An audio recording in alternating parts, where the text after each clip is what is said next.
So when Khatami was in power, people saw that moment. If we would take the view from Iran, because we're going to talk a little bit later about the U.S. perspective and the perspective from an Israeli strategic standpoint, but from Iran's perspective, the Khatami era wasn't just about reform from within. There was also a regional and international message that the reformers under Khatami were putting forth. Examples include this dialogue of civilizations that Khatami announced towards the end of his first term, that 2001, ironically, the year of 9/11, was supposed to be this counter to what Samuel Huntington, a professor who coined this term and wrote a book, first an article, then a book, called The Clash of Civilizations, that post-Cold War, we should expect that we wouldn't see war in terms of U.S. versus Soviet Union and satellite states, but culture clashes, Muslims versus Christians versus Jews, and ethnic conflict to resurface with the fall of the Soviet Union. And so Khatami introduced this dialogue of civilization, saying that maybe we should have this discourse, as opposed to that framework that Huntington put forth, that we're all out to kill each other, and you can be half Russian and half Polish, but you can't be half Muslim and half Christian. And in essence, that's such a scary thing that these wars, these clashes would lead to this major, third world war or something. So Khatami's idea, which actually resonated in the United Nations because they took that message and made it the theme of the United Nations for the year, and so did other countries, was that window of opportunity for Iran to change its foreign policy. Because after 1979, when the revolution happened and the Khomeini said death to America, death to Israel, West toxification, the West has basically ruined, colonized our areas, taken our oil, overthrew our democratically elected prime minister in 1953, and the list went on. And there was so much animosity, really, between Iran and the United States that resonated in the international community that 1997 reformist election and this dialogue of civilizations was that window of opportunity for Iran to change course and maybe cooperate with the United States. Same is true post 9/11, that initially the Iranians were cooperating with the United States in getting some wanted people in the Afghan axis of evil statement by George Bush in 2002, that Iran was part of this axis of evil, really took the Iranians off guard. And they began thinking introspectively and became security-oriented.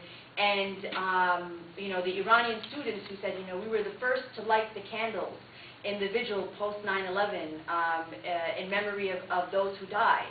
We had nothing to do with 9/11. Why are we on the axis of evil? Why are we part of this speech? And so the Revolutionary Guards, who kind of were working to supplant the government and stop reforms from within, then shifted their attitude towards foreign policy in building missiles, in supporting groups in the region, in now running the informal economy through these special bases in the Persian Gulf.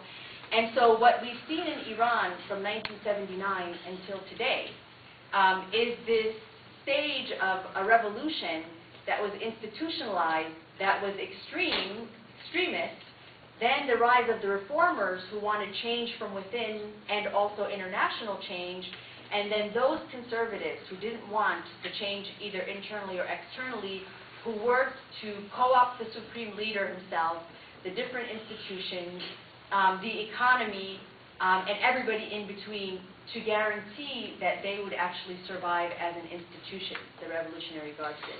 So we're at a point now where this whole nuclear issue is surfaced, and there's a discussion about what to do with Iran. What do we really know about their weapons capacity? What are the agencies saying?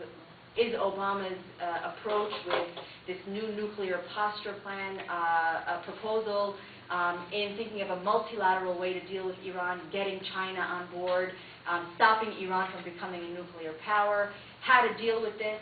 And I guess my final comment about where we are in this crisis is that, multilateralism is probably the best way to go in this case, that, unilateralism, basically one state making the decision for the international community is probably not the best way to go. The 2003 Iraq War was devastating for the Iraqi population, for the U.S. troops, for the stabilization of the region, and for terrorism, where Iraq was never a hotbed for terrorism, and many moderates in society who were secular for basically, the same way we live our lives, have been polarized to these extremes.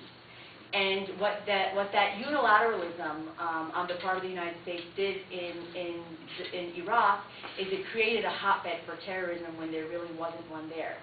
And if Iranians today, are not involved in suicide bombings and in cross-border affairs in Iraq, and are not part of the 9/11 hijackings, but are really interested in Facebook and YouTube and getting internet access and studying abroad, I think, my humble opinion is that, a unilateral approach on the part of the United States would be detrimental in mobilizing millions of people against us when we have this fresh war that basically indicated, what goes wrong when society that's otherwise moderate gets radicalized. So the reform movement is sad that we see people getting crushed in the streets every day, but it's a positive sign that people on that part of the world look for peaceful measures for political change.